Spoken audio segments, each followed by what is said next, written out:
What is the creepiest missing person cases you know about? Story 1. The disappearance of Asha Degree. This case isn't creepy as in Twilight Zone theme plays, but in that she had a good family. She was a good kid. Everything should have been fine and without risk, and this girl still vanished. February 14, 2000. Asha Degree is 9 years old. It is not only Valentine's Day, but her parents' wedding anniversary. And Asha is missing. Adults in her life sheltered her to a fault. There was no computer or internet in the home. No cell phone. Asha's friends were from church or school. No one she interacted with was an unknown. A stranger would have had no access to her. She was either at church with family, school, at a relative's home, or her own home with her parents and brother. I say this to illustrate that even in the early days of chat rooms and messaging, Asha would not have been using these things to meet someone online. Anyone unfamiliar in her life should have been quickly spotted, but what we know is that the night of February 13 or 14, Asha crept out of bed, dressed and brought a packed backpack with her as she went into the night. But for what? Asha was afraid of storms and dogs, yet that night was pouring cold rain, and she was alone with no one to cling to, as she usually would when walking past yards with dogs. She was an obedient child who did not break rules. At 2:30 a.m., her father is awake and checks on his children. They're both in bed, safe. 3:15 a.m. Drivers on Highway 18 think they see a little girl walking in the rain over a mile from the Degree home. When one driver circles around to check if the child needs help, the child runs off the road into the woods. If this was Asha, it is the last time she is seen alive. Has she managed to walk over a mile in such short time in driving rain at night, all by herself? Or was there a car waiting for her outside her house? Did she willingly climb in? Was she let out, or did she escape? Candy wrappers, markers, and a hair bow are discovered in a shed back in the woods the child ran into. They belong to Asha. A year later, during construction, her backpack is discovered buried in the ground wrapped in several plastic bags. There has been no more clues as to what happened to this little girl. A popular theory is somehow she was lured out. Someone told her maybe it's a surprise party for her parents' anniversary. We know she packed family photos and a change of clothes, one outfit being somewhat dressy. Asha is a good kid who doesn't tell lies. She had to be convinced this was a good secret to keep, one that her parents will be happy she kept, and she won't be scolded for sneaking out and breaking rules. This person would have to know her family and not stick out as strange when talking to her. But why is she walking along the road? Did she escape this person only to be recaptured? Another theory centers around the book she read in school, The Whipping Boy. In the book, the characters run away and have an adventure. But remember, Asha is scared of the dark storms, dogs. Why would she have a fun adventure on such a night? Why would she break so many rules along the way? It's out of character for her. This case, it just shouldn't have happened. The facts are simply bizarre, and what we know just doesn't seem to fit. The police ruled out her parents, but could they know more? With no access to internet, who could have manipulated a shy, obedient girl to fight against all her deep fears and vanish? Story 2. The disappearance of Fred Valentich. He was a pilot who set off from a Melbourne airport on a training exercise over Bass Strait. He never arrived at King Island. What makes it creepy that he radioed in that there was a strange craft following him, and the last piece of communication was a metallic scraping sound. Experts said that he was disorientated and was flying upside down and seeing the lights from his own craft on the water. But his Cessna he was flying could only fly upside down for a few seconds before stalling. They have never found him or his craft. Story 3. The case of J.C. Lee Dugard has always fascinated and mortified me. 11-year-old girl kidnapped on her way to school in 1991.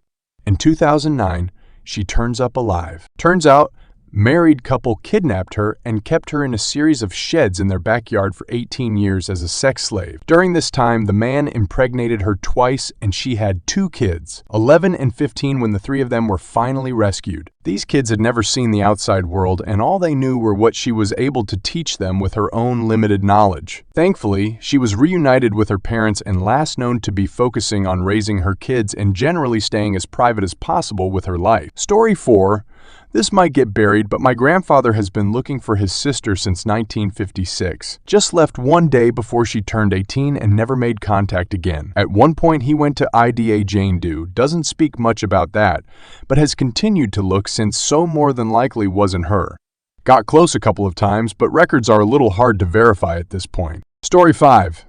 There's a famous Japanese case where a mother said she's going to meet an old classmate, left the house leaving an 18-month-old baby behind, and never came back.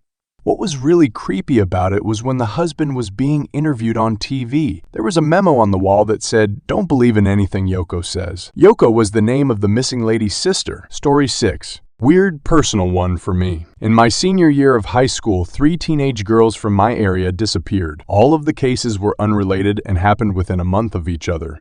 2 of them are resolved now. The first girl left a party and never made it home. It was discovered later that she was drunk and had driven off the road and into a lake. Second was a mentally disabled girl who vanished from her home. I think the parents probably killed her, but no one has been arrested or charged. She's still just missing. Third was a girl who never came home one night. Apparently, she went to a trailer park to buy drugs, but the couple tied her up and kept her in a kennel for 2 months, raping her multiple times over that period of time. They eventually got caught because they invited a friend over and offered to let him have a go. When he left, he called the police, who rescued her. All these disappearances happened in the matter of weeks, though, and the local news was abuzz with theories. It was really disturbing at the time to have that stuff happening in my community. Story 7. A girl in my grade, when I was in grade 6, was reportedly missing after having an argument with her mom in the parking lot of a grocery store. Security cameras were checked, and they found out the mother had lied about that. After several days, we found out that the mom had strangled her with twine, pulled her pants off to make her look like she was raped, and threw her by a lake. Disturbing stuff. There were only about 30 people in my grade, so it was a close-knit community. Edit. It turns out it was because the mom's boyfriend at the time gave her an ultimatum. Great guy. Edit 2. Actually, he may not have given the ultimatum, and to my understanding wasn't charged. Mom is evil, though, and in prison for life. Edit 3. Also apparently the last words, "Mommy don't will forever resonate in the mother's head while she's in jail for the rest of her life." This is such a twisted story.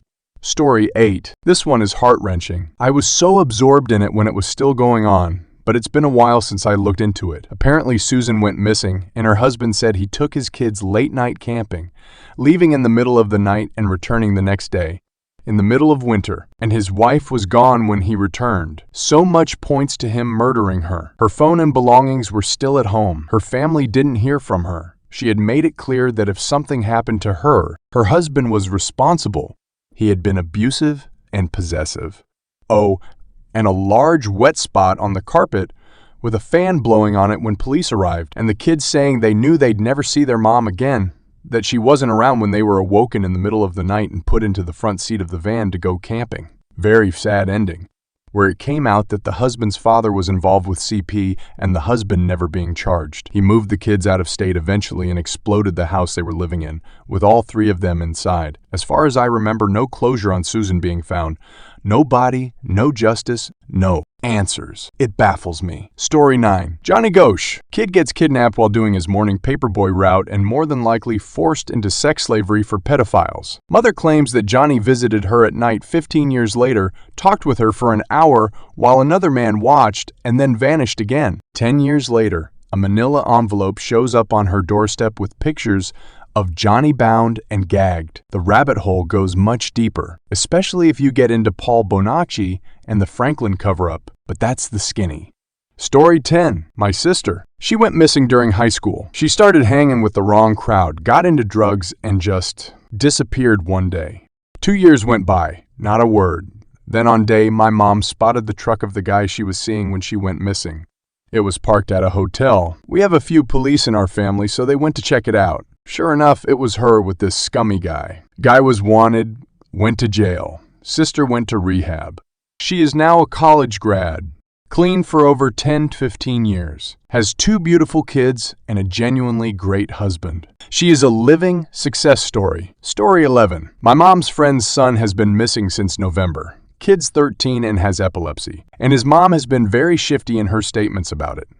It's just creepy to me because this is someone I know who is either dead or hidden. There's just no way the kid's been out in the wilderness living this entire time. This isn't Hatchet. Holy shit, I did not expect so many people to see this. I commented it later down in the thread, but I'll add it here too. Don't witch hunt the kid's mom. Everyone in my city has been doing it since November, and in the scenario that she is innocent, she's probably haunted by this. Her own son is gone, and she's the prime suspect. And considering she is so obviously the prime suspect, don't you think the police would found something out had she done it? I know everyone would like to believe they are Sherlock Holmes, but please don't start a vigilante investigation. It won't help. Just put all efforts into finding him, not attacking his mother.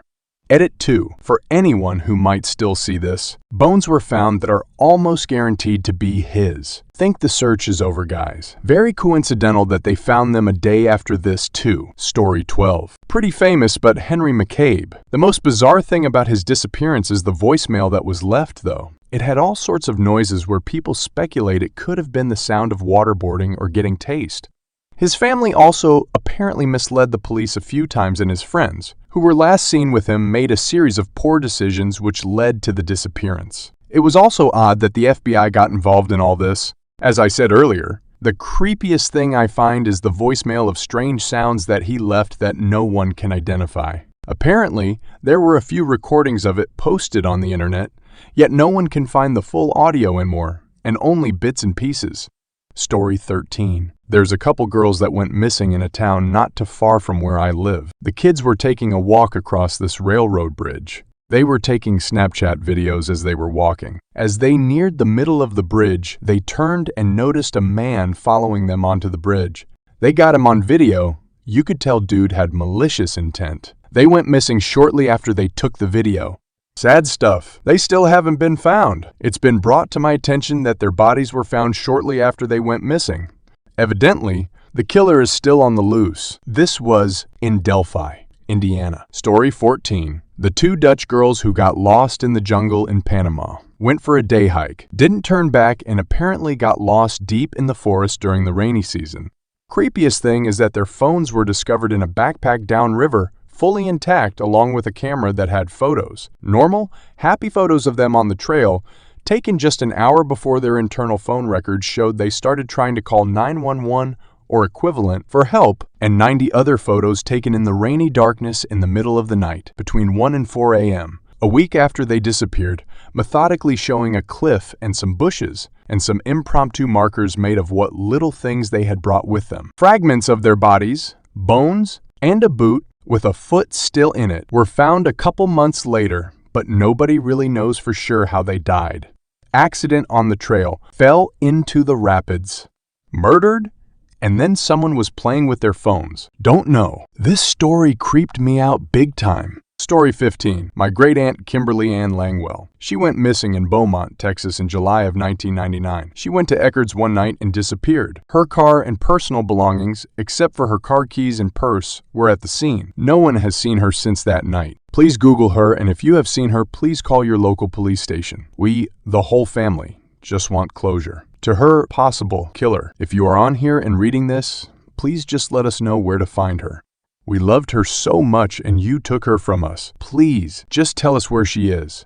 Aunt Kim. If you are reading this and you're alive, please just let us know. We love you and miss you. Edit. Thank you to everyone who commented and sent your hopes. I really hope that one day we find her. Story 16. What about baby Azaria Chamberlain, whose mother claimed a dingo took her baby while she was camping 32 years ago? The coroner has finally ruled that a dingo did take the baby. Also in Portland, Oregon, little Chiron Horman was dropped off at his grade school by his stepmother, never to be seen again. Big story in the Portland area and lots of searches and accusations towards the stepmother, but no charges yet. Story 17. The daughter of a friend of my mother went missing a few years ago. While they were looking for her, news crews interviewed a friend of hers from class who was distraught. During the interview, he said he hoped she could be found, and they informed him that they had just found a piece of her body. At this, he went pale and had to walk away and sit down on the sidewalk. Sometime later, it was discovered that he was the one who did it. Story 18. Not creepy, in a supernatural sense or anything but definitely baffling. But the Someone Knows Something podcast has 2 seasons that discuss 2 missing persons cases in Ontario. The first season is about a 5-year-old boy who basically disappeared while fishing with his father and siblings in the 70s. The second season is about a 29-year-old woman who went missing in January of 1998. Both are still unsolved, and the guy doing the podcast explores a bunch of different theories and interviews people with connections to the case. Story 19. There's a book from 1983 called Stranger Than Sciences by Frank Edwards. I read this a long time ago, but one story still creeps me out. I may not remember the whole story correctly, but it was about a man who disappeared while walking across his front yard. Some family members could hear him calling faintly for help weeks after he disappeared. He was never found. Story 20. Pedro Lopez is a serial killer who, at least according to himself, has killed more than 100 people. He spent some time in prison and at some point was freed, and his current whereabouts are unknown.